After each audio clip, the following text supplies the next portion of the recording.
Can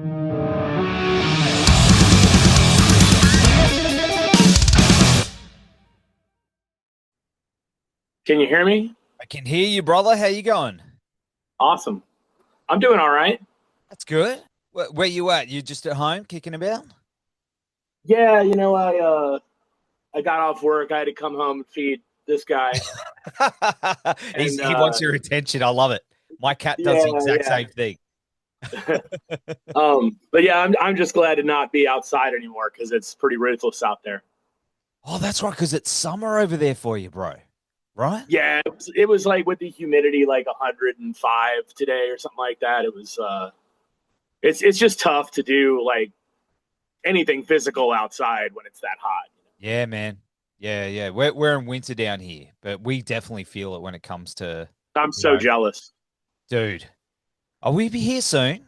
You know, I Yeah. Oh yeah, that's somebody brought that up to me recently. They were like, it's winter down there, right? And I was like, oh my God, thank you. Man, my name's Nev anyway, dude. It's great to meet you. Yeah, same here, man. Yeah, man. Yeah, well, of course, it's been a little while since Pig Destroyer have come to Australia. Um, when was the last time? It was 17 years ago, maybe? Yeah, I think somebody said the number 17 the other day. That sounds about right. So Too long, bro. yeah, yeah, we had a different drummer the last time we were there, Wow. And it just seems like Adam's been in the band forever, but I think, it was like a little bit before he joined, I think. Man, man. So a lot has obviously happened between then. So Oh yeah. why did it take so long to get back, man? Like we've missed you, you know? Well, it just takes us long to get anywhere. Um, it takes long for us to get to New York. It's only 4 hours away, but it's just like the way that we function as a band. It's just like we only get so many weekends a year to do this kind of thing. Yeah, true. We all have other jobs and things that other bands. Like God, just the bands that the members of my band are in, like make your head spin. Yes. So it's hard to make all the stars align, and obviously it's a really far trip, and there's a lot of logistics involved, and a lot of things that are way over my head. I'm just really excited to be going back. Well, I mean, the run is actually pretty cool. I mean, you're even hitting Townsville, I believe, which is Yeah, that way. North. You're yeah. going north, you're going We everywhere. didn't do anything along the northern coast the last time we were there. So, although we did play Tasmania the last time, and that was really really fun. Yeah, I awesome, was man. kind of hoping that would be on the agenda this time, but I guess it wasn't. Well, you are. I mean, at least you're coming back to Brisbane, man, where you're hitting Brisbane. So, that's going to be unreal. Like, I can't wait to see you up there with, you know. Yeah, I was really hoping to check out a beach there. I know, because famous for the surfing culture and all that, and I actually just watched that Nicolas Cage movie, The Surfer. Have you seen that movie? No, but everyone keeps telling me I got to see it. I mean, it just seems like the plot of the movie and everything. Like, if anybody would be able to relate to it, it would probably be someone who lived in Brisbane. Yeah. Because I'm on the Gold Coast, which is about 40 minutes south, and that's where all the beaches and stuff are. So Mm. I don't know, man. If you get a chance to sneak away, man, I'll keep a beer cold for you, and we'll go to the beach. Yeah, I mean, that would be awesome. I can only, The especially last time that we were there, we did a lot of driving, yes, uh, and so we didn't really get time to do anything except drive through the outback. You know what I mean? So we didn't see much in the way of sights, or I didn't get to glimpse the ocean. So you know, man. I'm hoping that this time it'll be a little more of an adventure and less just straight travel. Yes, I hope so, man. I hope you get some adventure in there. But Wormrot are on the run with you too. Hmm. You've toured with those boys before. Yeah, yeah. When we toured with them recently, or I guess it was beginning of this year, um, they had a completely different lineup. Yeah. So So in a way, it's almost going to be like touring with a totally different band, but they're so awesome, and it's just great to have them on the run. That was with Napalm Death, wasn't it? That one. Yeah, us and Wormrot and Napalm Death and Primitive Man. That's right. Man, what a lineup! That's fucking awesome. Yeah, it was a really good run. A lot of fun. Man. You're also doing a show with Acid Bath before you Yes. head over here too, right? Holy shit, dude. Yeah, I mean, I've been waving that flag for a long time. I actually reviewed their second album when it came out for a zine, and that's how I discovered them. And I've been a follower of everything those guys have done since then. Man. And actually been lucky enough to become friends with Sammy, just from playing with Goat Whore on so many different occasions. And, you want to talk about a lifer. I mean, that's your guy right there. Hey, good dude too. Really good dude. Yeah. Man. No, I'm so happy for all those guys because they deserve to come back and take their place alongside the High on Fires of the world and the Melvins and other bands like that. It sucks when a band kind of gets forgotten about. Like I feel like that's kind of happened with Bathory a little bit. Yeah, true. Like they don't get the due that, or rather, Corthon, he doesn't get the due that he's deserved for everything that he influenced. And, I mean, obviously people know about them, but there's just nobody out there to carry that torch. You know what I mean? Sometimes though, like in the case of Acid Bath, people it's maybe skips a generation, and then because of bands like yourself and stuff, they connect the dots and they look into it, and then those bands like that, they get this resurgence and this. Mm-hmm.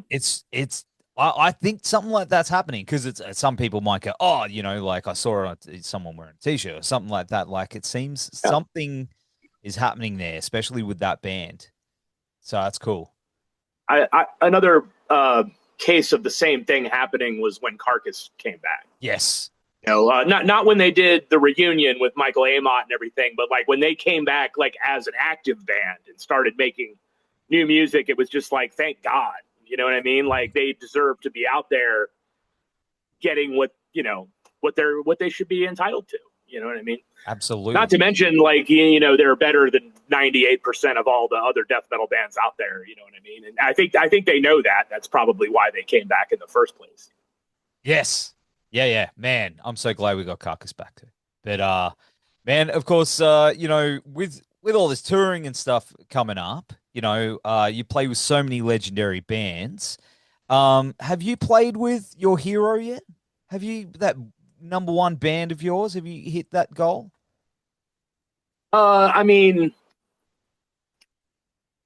I don't know. I mean, I never thought Acid Bath would even get back together, much less us play with them. I've gotten to play with a lot of my favorite bands. I Hate God, is another example. Kind of take it for granted now because we've played with them so many times. But I was just such a huge, huge fan of that band, like so influential. I think the big one for me would be if we could open for Slayer, then I could probably die happy after that. Well, man, like it's definitely not off the cards now, is it? Like they keep popping up here and there. Yeah. I mean, it could happen. I was really psyched for the Mastodon guys that they got to play at the Sabbath thing. That must have been a trip, man. I stayed up and watched that whole thing because it was like from midnight till like 11 a.m. or something down here. So we pulled the all-nighter. I just can't imagine what that backstage must have been like. It just like, I mean, Jakey Lee was there. Everybody was there. I know. It was wild. Yeah, it must have been crazy. So, of course, with merch, you guys have got some pretty crazy merch. I think you know where this is going. The plug destroyer. You're not talking in general terms. You're talking in specific terms here. Well, I mean, you got rad merch, but then there's the plug destroyer. Now, Yeah, that must be a mission to get through customs when you got so many of them. you know what? I don't know if we've gone international with them yet. Okay. So that's going to be interesting. I don't know if we're bringing any. I'm not sure. I think that I think you know maybe we had to step back and be like, we don't necessarily need to be the butt plug band. You know what I mean? Leave that to Health. These guys.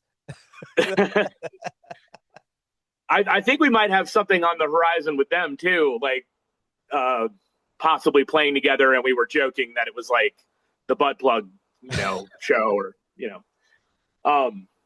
But yeah, it was just an innocent thing that started as an April Fool's joke. I don't know if you guys do April Fools down there, and it started out like that, and then there was such a response online that we were like, well, shit, like let's just make them and see what happens, and we sold out. So, it's just one of those weird things, but not every band wants to be the butt plug band, I guess. No, but it's funny, like it's some bands that are doing it seem to be selling a lot of them, like Health and yourself.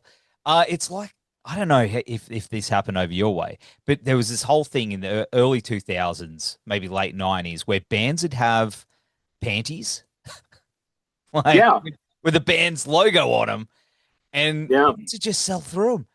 And actually, a friend of mine just she has a very nice Tools of the Trade umbrella. Merch is just taking off in all these bizarre directions, and I don't think this is that we would have done butt plugs 17 years ago, but no. We don't really take ourselves very seriously these days. We're old and probably going to die soon. You can't take things too seriously, No, that's right. That's right. You got to have a laugh, especially down here. We're you mentioned April Fools. We're always up for a laugh, Daddy. But man, you guys have a reputation for being one of the most chaotic live bands. Is there one show that sticks out to you that was just a little bit too over the edge, that maybe even you thought you were in a bit of danger? I mean, there's one that immediately there's one that I think we all consider the craziest show that we played, which was at the Barbecue. Oh, really? I don't remember the year because I'm really bad with stuff like that. But basically, they had like a main stage, and then they had us play in like a picnic pavilion, if you know what I'm talking about. Yeah. Just kind of a concrete slab with like a wooden, roof over it, and it was like super cramped in there, and the crowd was just like out of their mind, and somebody started going up in the rafters, and then it was basically like half the audience went up in the rafters, and so the ceiling was just full of people, and they were all rocking the place, and like it was one of those things where you were like, oh, we might die. Oh man. But it was exciting. It was we knew that it was special because it was one of those shows where afterwards you see people walking around and they've just got those eyes like, what did I just see, kind of thing, and that's always a good thing to bring to the party, Man, that would have been so wild playing Barbecue. Like, I'm a massive Gore fan. I think it might have been the last Barbecue before Brocky passed away, but I've always held them close to my heart just because they're a Virginia band, and so I consider them family in that way. He was my hero, dude. He was my absolute hero. I was lucky enough to interview him and meet him before he passed, and I'll never forget it. He was the greatest. Yeah, it's funny, I've talked about this about Frank Zappa sometimes, like how people who are like comedic in nature, they don't get taken seriously a lot of the times, and so Gwar isn't going to ever be taken as seriously as Slayer and bands like that, but such an important gateway band for people, and like they really broke through early in media, like appearing in like Bruce Willis movies and stuff. And like, I mean, I can't even imagine how many kids they got into heavy metal. You know what I mean? And that's something that, is pretty awesome. Oh man, super important band. Love them. Hey, rest in peace, Brocky. What a legend. Hail Odorous, hail Gore, as we say. But man, of course, have you guys got new music on the way? I mean, Head Cage came out in 2018. Then you had the EP, Yeah. and like, what's cooking? We got half a record written and ready, basically, and we're just kind of trying to. Well, Scott's got to write some more songs, and then like I said before, we kind of got to collect all the cats and herd them together and lock ourselves in the studio for a little bit and make something happen. You just got to, at some point you got to get in there and pull the trigger. You know what I mean? How's it sort of coming together in terms of like the song lengths and stuff? Because you've got stuff that's like seconds, and then you've got stuff like Natasha, which is like no, that's kind of where we're at right now. Is like we have 8 songs and they're all like a minute 30 or less. I think, like they're all just short, crazy, multiple tempo changes, like very complex songs, but super consolidated. I'm so keen to hear it. Do you think that, with what's going on over there in your part of the world, does that sort of fuel, your writing, your lyrical concepts? And Can you be a little more specific about what's going on in my part of the world? Well, politically and stuff like that, and all the craziness, you know what I mean? I mean, America's always crazy. Yeah. So I don't know, it's hard to explain. But I just, I will say that, that COVID was a big deal and, just completely changed my, the way that I looked at the world. I don't feel like I've been really the same since then, and probably not for the better.